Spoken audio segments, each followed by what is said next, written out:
welcome. You're watching the News Hour Agenda. I'm Padmaja Joshi. A massive fight has now started over the Bharat Jodo Yatra that has crossed 100-day mark. As the Yatra entered its Haryana leg today, Union Health Minister Mansukh Mandavia wrote a letter to Congress MP Rahul Gandhi and Rajasthan Chief Minister Ashok Gehlot. Why? This letter asks that the Yatra follow COVID guidelines or be postponed in national interest. Following this, the Congress has called the letter nothing more than an attempt to try and stop the Yatra because its success is making the BJP nervous. To that, the Health Minister responded, does the Congress deserve and expect a special kind of treatment when it comes to following COVID protocols? MP ने मुझे पत्र लिखा था कि राजस्थान में भारत जोड़ो यात्रा में गए हुए कई लोगों को कोविड पॉजिटिव पाया गया है। हिमाचल के सम्मानीय मुख्यमंत्री जी पर भी भारत जोड़ो यात्रा में गए थे, उसके बाद उसमें भी कोविड पॉजिटिव पाया गया। लेकिन कोई खास फैमिली के प्रोटेक्शन में आके एक देश के हेल्थ मिनिस्टर अपना दायित्व अदा करता हो, कोविड प्रोटोकॉल का पालन करके कोविड ना फैले उसके लिए कोई मार्गदर्शक सूचना जारी करे। हम खास लोगों को कैसे क्वेश्चन पूछ सकते, यही उसकी मानसिकता हो तो उसका तो मेरे पास कोई जवाब नहीं। लेकिन आज सुबह से मैं देख रहा हूं जिस तरह से मुझे कोट करके कोविड के संदर्भ में मुझे क्वेश्चंस कर रहे हैं। आपने ऐसी चिट्ठी नहीं लिखनी चाहिए, क्यों लिखा?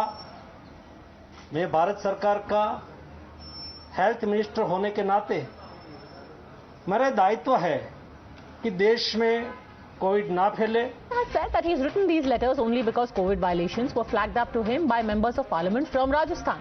The rising COVID cases in neighbouring China is already a worry, and the government doesn't want to risk an outbreak in India because of large gatherings. However, the Congress has pointed out that so far India hasn't declared COVID a public health emergency. Then why are such instructions being given to only one party?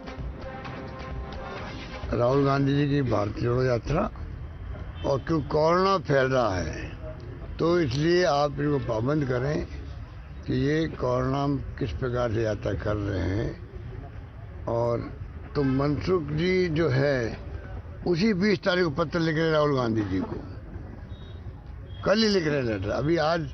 अभी हमारे पास तो social media में आया है कि आप ये सब प्रिकॉशन कीजिएगा, मास्क की भी, डिस्टेंसिंग की भी, क्वारंटाइन करने की भी।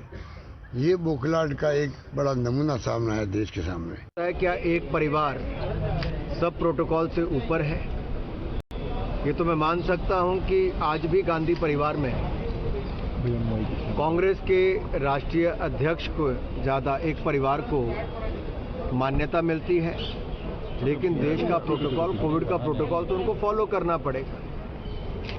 आखिर क्या कारण है कि आज भी एक पार्टी, एक राजनीतिक दल एक परिवार तक अपने आप को सीमित रखता है और उसके लिए सारे प्रोटोकॉल तोड़ने के लिए भी तैयार हो?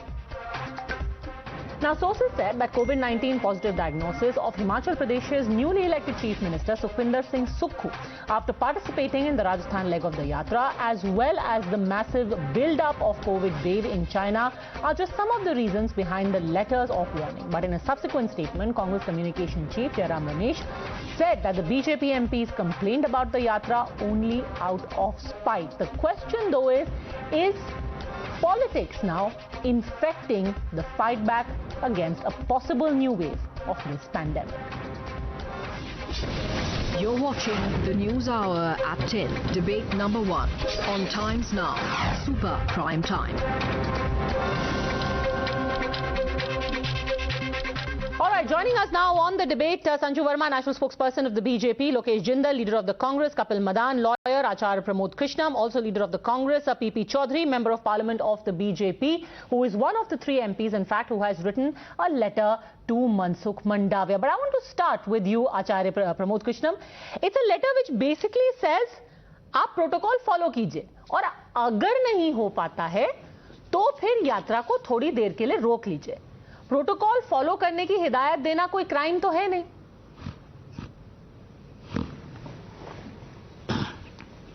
देखिए पद्मजा, पहली बात यह है कि लेटर जो उन्होंने लिखा है तो उसको लेटर के अंदर अगर कोई गाइडलाइन डिसाइड की जाएगी तो गाइडलाइन जो है केवल भारत जोड़ो यात्रा के लिए तो डिसाइड की नहीं जाएगी। सवाल लेटर का नहीं है, सवाल सरकार की नीयत पर है। और नीयत पर सवाल इसलिए है कि अगर सरकार ऐसा मानती है कि कोरोना दोबारा से फैलने की स्थिति आ गई है और कोरोना का ये विस्फोट हो सकता है और कोरोना अगर फैलता है तो भीड़ से फैलता है, ये तो पक्की बात है, हमने देखा है। तो भारत जोड़ो यात्रा में तो कोरोना आ जाएगा हो रही है, तो देश की सरकार को सभी लोगों को सचेत करना पड़ेगा। एयरपोर्ट की भीड़ पे कोरोना नहीं आएगा, रेलवे स्टेशन की भीड़ पे कोरोना नहीं आएगा, बस स्टैंड पे कोरोना नहीं आएगा, शादी ब्याहों में कोरोना नहीं आएगा, पब्लिक मीटिंग और रैलीज में कोरोना नहीं आएगा, बाजारों में कोरोना नहीं आएगा और भारत जोड़ो यात्रा में कोरोना घुस जाएगा। ये बताइए, चिट्ठी में लिखा हुआ है सवाल तो उठेगा कि सिर्फ वैक्सीनेटेड लोग हिस्सा लें, मास्क और सैनिटाइजर का उपयोग कराया जाए एंड कोविड गाइडलाइंस का सख्ती से पालन किया जाए। Does this apply to other places also? क्या मंदिर में ही लिखा गया है कि कोई अगर लोग आएंगे तो सिर्फ मास्क पहन करके आएंगे, सैनिटाइजर यूज करेंगे और सिर्फ वैक्सीनेटेड लोगों को इजाजत होगी, या फिर बस स्टेशन पे, रेलवे स्टेशन पे? Does it apply to the whole country और only to Bharat Jodo? Sanju Verma. Let's be very clear that the Union Home Minister, Health Minister Mansukh Mandavia had a meeting yesterday. Rajesh Bhushan, the Union Health Secretary, has been in touch with his counterparts in 35 states and union territories. And Padmaja, we all know that COVID is a very dynamically evolving situation. Things can change within a matter of a few hours. We've all been witness to that at the peak of the COVID second wave. What protocols, what SOPs the government will follow, I'm sure it's working on it. N.K. Arora, who's the chief of NPAGI, which basically is the working group of COVID, he has categorically said on umpteen occasions, we don't need to be fearful. We need to be careful. We need to be vigilant. और हमने ये नहीं कहा है राहुल गांधी को कि आप अपनी भारत जोड़ो यात्रा को त्याग कर दीजिए। जैसे अभी पद्मजा जी ने बताया, हम ये कह रहे हैं कि सैनिटाइजर का उपयोग करिए, मास्क का उपयोग करिए, और यदि संक्रमण से बचना है तो भारत जोड़ो यात्रा में उन्हीं लोगों को शामिल किया जाए जिन्होंने ऑलरेडी दोनों डोजेस लगा ली हैं। तो इसमें गलत क्या कहा है सरकार ने? क्योंकि आप बाकियों को नहीं कह रहे, आप बाकियों को नहीं कह रहे। इसमें गलत क्या बोला है? क्योंकि आप बाकियों को नहीं कह रहे। You not saying it to the नहीं पद्मजा जी, एक मिनट। सरकार epidemiologist, health care workers, frontline workers, doctors, immunologist, जितने स्टेक होल्डर्स हैं, सबके साथ डिस्कशंस करती रहती है। और ये नहीं कि कोविड सेकेंड वेव जब थम गया तो मोदी सरकार आराम से बैठ गई कि बस कोविड महामारी खत्म हो गई है। बार बार नरेंद्र मोदी जी ने यही कहा कि कोविड अभी भी खत्म नहीं हुई है। तो क्या कदम उठाए जाएंगे? वो इवॉल्विंग सिचुएशन आचार्य जी जाएंगे। कल को लोगों को भी बोला जाएगा Bharat Jodo Yatra is the current big gathering of people. कल से बस अड्डे पे भी यही होगा। आचार्य, ये मैंने नहीं कहा। पद्मजा, पहली बात तो ये है, मैं इसे पॉलिटिसाइज नहीं करना चाहता। संजू वर्मा जी बहुत ही चतुराई से निकल के जाना चाहती हैं सवाल से। मैं तो उनसे निवेदन करना चाहता हूं कि भारत सरकार को भारत जोड़ो यात्रा में चलने वाले यात्रियों की इतनी फिक्र है, इसके लिए मैं उनका आभार व्यक्त करना चाहता हूं। मैं उनको धन्यवाद देना चाहता हूं, गवर्नमेंट ऑफ इंडिया को धन्यवाद देना चाहता हूं, बीजेपी को धन्यवाद देना चाहता हूं कि राहुल गांधी जी के साथ जो यात्री चल रहे हैं उनकी उन्हें फिक्र है। लेकिन क्या जो बस अड्डे पे भीड़ है उसकी फिक्र नहीं है? क्या उन्हें रेलवे स्टेशन की भीड़ का फिक्र नहीं है? क्या एयरपोर्ट पर फिक्र नहीं है? क्या बाजारों की फिक्र नहीं है? शादी ब्याहों पर फिक्र नहीं है? मैं तो ये पूछना चाहता हूं कि अगर कोरोना का खतरा बढ़ रहा है तो देश की 130-135 करोड़ जनता, सबके लिए ये फिक्र होना चाहिए। ओके, 10 सेकंड में जवाब दीजिए because I also must bring in the member of parliament because ultimately he is the one who raised the red flag. Okay 10 second please. मैं ये कह रहा हूं कि एक guideline, Padmaja please allow me 10 second, for 10 second, only 10 second, only 10 second. मैं कह रहा हूं संजू वर्मा जी, एक पूरे देश के लिए गाइडलाइन जारी कर दीजिएगा। उसी गाइडलाइन के तहत भारत जोड़ो यात्रा भी आती है। और मेरा विश्वास है कि अगर आप ये कहेंगे कि साहब भारत जोड़ो यात्रा से तो कोरोना फैल जाएगा और बाकी भीड़ से नहीं फैलेगा, तो फिर नियत पे संदेह तो होगा, सवाल तो नियत पे संदेह। Yes Sanju Verma, let me be very clear.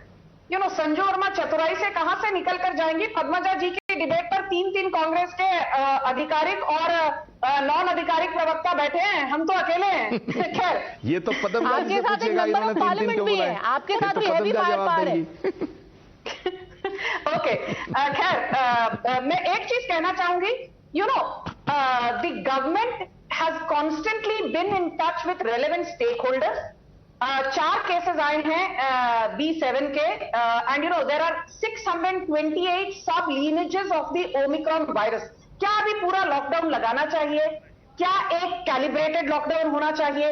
क्या सिर्फ कोविड प्रोटोकॉल गिने चुने एयरपोर्ट्स पर जारी करना चाहिए? बिकॉज याद रखिए कि जो 4 केसेस आए हैं, 84% of the new cases overall are coming from only 5 states, Karnataka, Kerala, Tamil Nadu, Telangana और महाराष्ट्र। तो क्या इन 5 राज्यों के अलावा बाकी जगह सामान्य स्थिति है या नहीं? पर भारत जोड़ो यात्रा में आप एक तरफ कहते हैं लाखों की तादाद में लोग हैं। यदि लाखों की तादाद में लोग हैं तो हेल्थ मिनिस्ट्री वही करेगी जो हेल्थ मिनिस्ट्री का दायित्व है।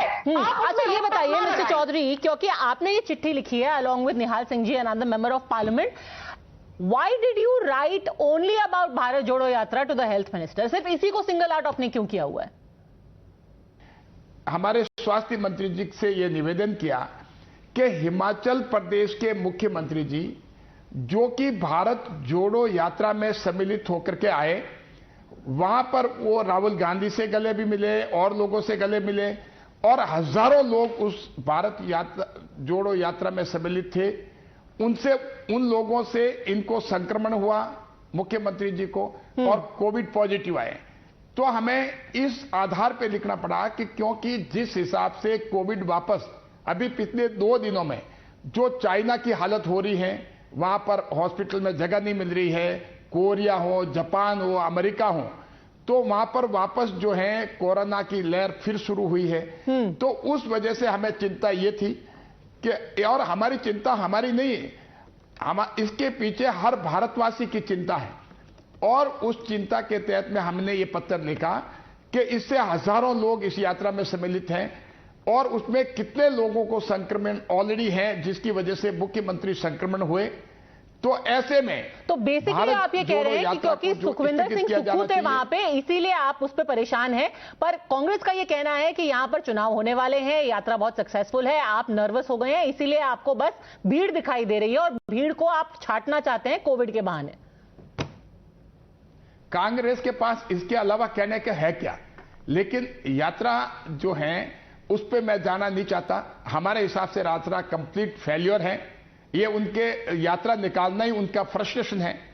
लेकिन कांग्रेस इसमें ऐसी महामारी के वक्त, अभी जो कांग्रेस सिर्फ ऐसे वक्त में राजनीति करती है, हमने पहली और दूसरी लहर में कांग्रेस को राजनीति करते देखा, उसमें उन्होंने भारत तोड़ो का काम किया, और एक ऐसे जहां पर इस तरह का संक्रमण हो, महामारी हो, तो एक जिम्मेवार विपक्ष की भूमिका उनको निभानी चाहिए। प्रधानमंत्री मोदी जी का और सरकार का उनको सहयोग करना चाहिए था। जी, तो उस समय भी वो अनगल। Let me take that across to our panel. Lokesh Jindal यहां पर मेंबर ऑफ पार्लियामेंट कह रहे हैं कि the very simple reason was कि वहां पर आपके मुख्यमंत्री पॉजिटिव निकले। The chief minister tested positive, and the fact remains that had he not been waiting for a meeting with the prime minister, one would have never known that he is COVID positive. वो तो क्योंकि because of meeting the prime minister, he got a COVID test done, and then everyone discovered that Mr. Sukkhu, who had been a part of Bharat Jodo, was COVID positive. Padmaja, the whole point is the track record of BJP has been very poor. In 2021, when the Ministry of Home Affairs, it had issued guidelines till the end of April, but still during the West Bengal elections, there was massive rallies that were conducted. There were no guidelines, protocols that were adhered to. So there is a selective convenience that BJP had been adhering to all through the COVID time period. Now it had something like this has happened.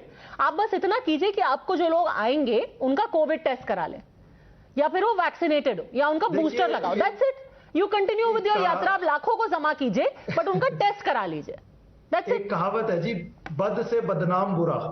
तो the BJP and its past track record, it has politicized the COVID to such an extent that we do not know whether it is really serious about the COVID issue now or not. Sir, so although it has issued a letter, abhi to the fact is that the chief minister of Himachal was COVID positive. The fact is that he did participate in a yatra. The fact is that he could have infected more people. Are you even testing the people who came in contact with Mr. Sukkhu? Do you even know who he came in contact with? now the health ministry, it has issued guidelines so as to have masks, so that entire advisory would be shared with all the yatris, and BJP should refrain from politicizing COVID issue. Okay, it should become Sanju Verma, serious. they will stick to the protocols in national interest. You should stop making a big deal out of it. Padmaja, this is the debate I did with you on the 22nd of June 2021.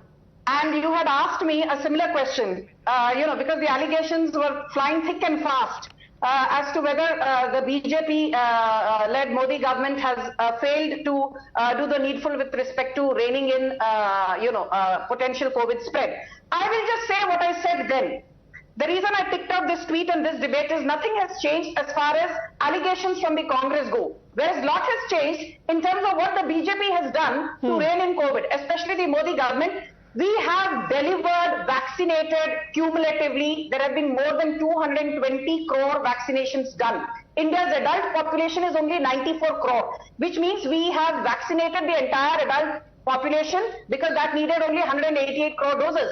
Within the 12 to 14 age group category, Padmaja, we've already vaccinated, just give me 20 seconds, 3.5 crore people. Within 15 to 18 age group, we vaccinated 5.2 crore people. 4.86 crore people have been given precautionary doses. The reason I'm giving you all this data is, चाहे मनीष तिवारी हो, जो मैंने इस tweet पर आपकी debate में जून 22, 2021 को कहा था, whether it is Manish Tiwari, whether it is Shashi Tharoor, whether it is Jairam Ramesh, they all said the same thing. The Modi government is treating Indian citizens as guinea pigs when we gave approval for Covaxin jab to be given, But and what the does that have to do with Bharat continues Jodo? propaganda. Look at what this panelist said right now. Modi government ko koi chinta nahi hai. They have failed. The world's largest and fastest vaccination drive is a success story today, thanks to Narendra Modi, a fact endorsed by Bill Gates, a fact endorsed by Geeta Gopinath, a fact endorsed by UN Secretary General Antonio Guterres. Okay, Kapil Madan, so essentially what the BJP is saying, that instead of doubting them and, lashing out and being angry with the BJP, you should be happy that they are looking out for your well-being. All that they are saying is that Rahulji should be safe and all the people around him should be safe. So Padmaja ji, we've seen the track record of the BJP. They've never missed an opportunity to politicize any kind of, this kind of a situation. And I'll just give you the reason why. Now, while no one can dispute that, COVID is a very extremely difficult and a serious situation. We saw, it run havoc in the first and the second wave. Now, let's look at the sequence of events. Now the COVID threat is not only because of the Yatra, rather than, having a detailed protocol which was issued during the first wave, during the second wave. You don't have that protocol, but you have a letter wherein you are targeting one rally of the opposition. Actually, that is not true, sir. You are absolutely right. Bharat Jodo is not the only threat. The fact is that over the last few months, there have been cases of Omicron who have been discovered in India. Actually, Padmaja ji, a total of, just a second, we've got COVID cases of BF7 reported in July, September and November. 4 cases have been reported, 3 from Gujarat, 1 from Bhubaneswar, and all of them have been treated in home isolation and they have recovered. So it's not as if just because the yatra is happening, today somebody woke up and said, yatra ko rokna hai, chalo ab Omicron ki baat karte hain. This has been going on since July. Padmaja ji, that's not the point. I would like to supplement what Acharya Pramod ji said, that, if you see the data, metro is being run, in its full capacity. Several thousands of commuters commutes every day. We are seeing, the airport is experiencing, unprecedented rush. What I am trying to say here, if you don't want to politicize, rather than, targeting... Be even-handed. And in fact, let me take that across to PP Chaudhary. The Congress is talking about a lot of, civilian movement, but आपकी भी तो जन आक्रोश यात्रा चल रही है राजस्थान में. आप तो राजस्थान से सांसद हैं. अगर भारत जोड़ो यात्रा गलत है, तो जन आक्रोश यात्रा गलत क्यों नहीं है?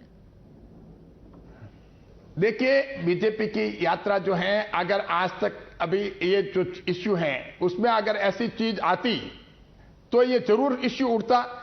लेकिन बीजेपी की जो जन आक्रोश यात्रा है, वो लगभग समाप्त हो चुकी है.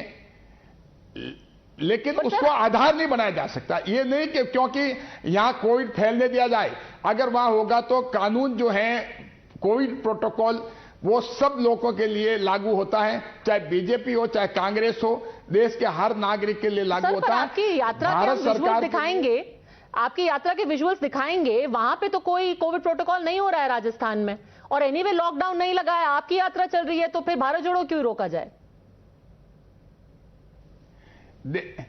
देखिए अगर हम इसको आगे बढ़ाना चाहेंगे, हम चाहते हैं कि नहीं होने दो, चलने दो और लोगों को संक्रमित होने दो और कोई रोक नहीं। कोई भी जिम्मेवार सरकार है ये नहीं कर सकती, कोई भी जिम्मेवार विपक्ष है वो भी नहीं चाहेगा। उसका सम्मान करना चाहिए, मान करना चाहिए, उनको खुद को चिंता करनी चाहिए कि हम मेरे खुद के कार्यकर्ता संक्रमित नहीं हो, और जान जोखिम में डाल करके अगर ये काम करते हैं तो वो कैसे कांग्रेस के नेता हुए, कैसे देश के नेता मान रहे हैं। इसीलिए उनकी एक विपक्ष जो एक जिम्मेवार की भूमिका जो है उनको निभानी चाहिए।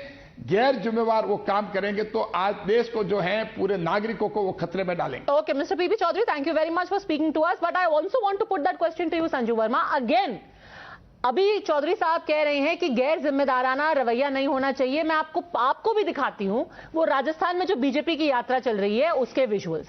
किसी ने वहां पे मास्क नहीं पहना हुआ है। क्या वहां पे टेस्टिंग की जा रही है? क्या वहां पे सैनिटाइजर यूज हो रहा है? क्या वहां पे वैक्सीनेशन सर्टिफिकेट चेक किया जा रहा है? पद्मजा जी, मैं एक चीज बड़े स्पष्ट शब्दों में कह रही हूं कि कुछ चीजें माफ कीजिए राजनीति से भी ऊपर हैं। राजनीतिक हमारी कुछ भी मतभेद हो सकते हैं, पर यदि कोविड प्रोटोकॉल और एसओपी किसी भी तरह की बड़ी गैदरिंग पर लागू होगा तो मुझे पूर्ण विश्वास है, और मैं डंके की चोट पर कहती हूं, वो सिर्फ राहुल गांधी या कांग्रेस की भारत जोड़ो यात्रा तक सीमित नहीं होगा। कोविड प्रोटोकॉल और एसओपी सभी को इसका पालन करना होगा। ये बात मैं साफ शब्दों में कह रही हूं। और एक चीज, 1 मिनट, जब 10 सेकेंड, जब मनसुख मांडविया को पूछा गया, उन्होंने ये कहा, I cannot neglect my duty of stopping potential COVID spread just because one family perhaps believes it is above the rules. No one is entitled to special treatment. When the health minister says no one is entitled to special treatment, the word no one means no one, including people from BJP. Then in that case, we will also go and check all of your yatras which are happening, whether they are in Tripura, whether it is in Telangana, whether it's in Rajasthan, because irrespective of which party you belong to, you get infected. At the end of the day, I get infected. I don't care whether it happens in Bharat Jodo or it happens in Jan Akrosh. Final comments, Pandit Acharya Pramod Krishna. Padmaja, पहली बात तो ये है कि संजीव वर्मा जी से मैं बार बार पूछना एक ही बात चाह रहा था, लेकिन उन्होंने जवाब नहीं दिया। वो ये पूछना चाह रहा हूं कि भारत जोड़ो यात्रा के अंदर जो यात्री चल रहे हैं उनका आपको फिक्र है, और मेंबर पार्लियामेंट जो बीजेपी के वो भी कह रहे हैं कि भारत जोड़ो यात्रा से संक्रमण फैलेगा, तो इसका मतलब आपको देश की जनता की फिक्र नहीं है। दूसरी बात, ये डिसाइड कौन करेगा कि प्रोटोकॉल लागू होना चाहिए और क्या लागू होना चाहिए? ये डिसाइड कौन करेगा कि गाइडलाइन जारी होनी चाहिए या नहीं होनी चाहिए? अरे भाई, गाइडलाइन जारी सरकार करेगी। आपकी सरकार है हिमाचल हरियाणा के अंदर, आपकी सरकार है उत्तर प्रदेश में, भारत जोड़ो यात्रा अभी हरियाणा में है, फिर उत्तर प्रदेश से होकर गुजरेगी। आप एक गाइडलाइन जारी क्यों नहीं करते? हम वादा करते हैं कि हम गाइडलाइन फॉलो करेंगे। और जहां तक सवाल है, जहां तक संजू जी, डिसाइड करेगा एसओपी क्या है, कौन डिसाइड करेगा कोविड एप्रोप्रिएट बिहेवियर क्या है, तो आपको मैं डंके की चोट पर कहती हूं, जो सत्ताधारी पार्टी है, जो सत्ताधारी पार्टी केंद्र में सरकार में है, नहीं संजू वर्मा जी तो जो बात करती है वो डंके की चोट पर हम एक रिस्पॉन्सिबल गवर्नमेंट है, इसलिए हम कहने की जरूरत नहीं है कि आप डंके की चोट पर बोलती हैं। आप तो Rahul Gandhi Bharat Jodo Yatra is suspended for 9 days in any case, so why this hullabaloo? 9 दिनों तक तो राहुल गांधी वैसे इटली या बैंकॉक कहीं जा रहे हैं घूमने फिरने, तो इतना सारा बखेड़ा क्यों खड़ा किया हुआ आप लोगों ने? बिना बात के बतंगड़ बनाया हुआ है। Okay, let's leave aside who is going where. The point is that yes, the government is perfectly well within its rights to formulate the guidelines, to formulate who it should apply to and when it should apply, but then it should be done in an even-handed fashion. Nobody should get a free pass out of it, because this is not about your party, my party. This is about the country versus COVID. Thanks very much, all gentlemen. Sanju Verma for joining me.